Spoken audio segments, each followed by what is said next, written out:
பாட்டி, என்ன இந்நேரமாய் தூங்காம உட்காந்துருக்க? எங்கப்பா தூக்கம் வருது. அது சரி, இந்த அலுப்பு அழுத்துக்கிற. ஆத்தா, பொதுவாக இந்த காலத்தில் வயசு பிள்ளைங்க தான் அப்பப்போ தூக்கம் வராமல் அவதிப்படுவாங்க. உனக்கு என்ன, பொழுது சாஞ்சா எங்கேயாவது ஓரமாக கட்டையை கடத்த வேண்டியதானே? இந்த வயசில் எந்த ராஜகுமாரனுக்கா காத்துட்டு இருக்க? ஏண்டா என்ன கிண்டலா பண்ற? என்னன்னா ஆத்தா, ஆத்தா, இந்த உலகத்திலேயே எனக்கு தெரிஞ்சு மகாராணி எலிசபெத்துக்கு அப்புறமா கவலையே இல்லாத சந்தோஷமான ஒரே கிழவி நீதான். எனக்கு கவலையே இல்லைன்னு உங்ககிட்ட சொன்னனாடா கிறுக்கு பயல. யாரை பற்றின கவலை உனக்கு? செல்வா, உங்ககிட்ட ஒரு முக்கியமான விஷயம் சொல்லணும். என்ன? உன் அண்ணி இருக்காளே சரோ, பாவம் அப்பாவி பொண்ணுப்பா.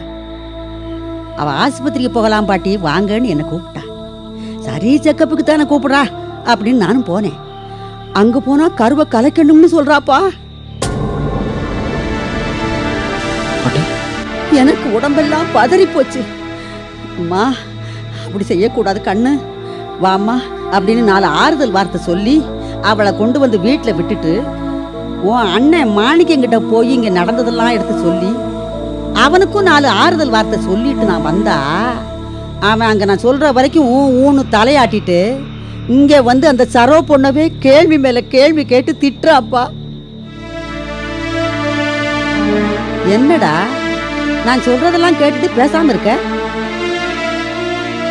என்ன பண்றதுன்னு யோசிக்கிறேன் பாட்டி. உனக்கு வேற என்ன தெரியும்? லோடா லோடான்னு பேசவும் சிரிக்கவும் தான் தெரியும். வேற என்ன தெரியும் உனக்கு? அண்ணனையும் அண்ணியும் தனி கொடுத்து நினச்சிட்டா இந்த பிரச்சனையெல்லாம் தீர்ந்து போய்டும்ல, அதான் யோசனை பண்ணுறேன். கேட்கறதுக்கு ரொம்ப நல்லா தான்ப்பா இருக்கு. ஆனால் யார் செய்கிறது? பூனைக்கு யார் மணி கட்டுறது? ஏன்பா, இந்த வார்த்தை உங்கள் ஆத்தா காதில் விழுந்தா தாடக ஆட்டமெல்லாம் ஆடிடுவா. நீ சொல்கிற இந்த வார்த்தையை உன் அண்ணன் மாணிக்கன்னு சொன்னான்னா நான் நம்புவேன். ஏன்னா உன் அம்மா கிட்ட இருக்கிற தொகுதத்தம் எல்லாம் அவங்கிட்ட இருக்கு.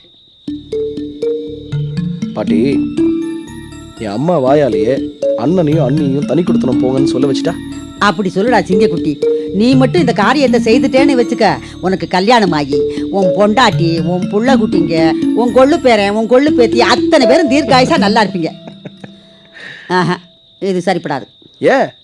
ஏண்டா, இதுவரைக்கும் எந்த காரியத்தை உருப்படியா நீ செய்திருக்கிற? இதை செய்யறதுக்கு பொறுகிழவி, ரொம்ப அதிகமாக பேசாத. என் திறமை என்னன்னு உங்ககிட்ட நிரூபிச்சு காட்டுறதுக்காகவே இதை நான் செய்யத்தான் போகிறேன், நீயும் பார்க்கத்தான் போகிறேன். பார்க்குறேன்.